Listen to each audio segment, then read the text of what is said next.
Hello everyone!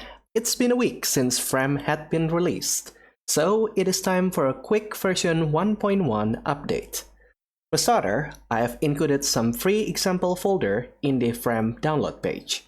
This contains facial expressions taken directly from Expression Pack 1.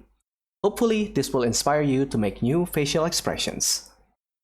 In the application, we now have 3 additional buttons. This reset button will bring all sliders to 0, ready to start over from the very beginning. But the highlight of this update is the undo and redo button.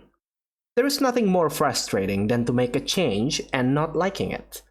There are some limitations to this undo system, of course. If you load a new model, FCL file, or press on the reset button, then the list of actions you do in the undo system will be reset completely, so you can no longer undo them. And that's pretty much it. Short and simple update. If you have any further feedback, then feel free to leave it on the comment section down below. Feel free to subscribe and support me on my Ko-fi page. And with that, I think I'll see you guys later. Goodbye.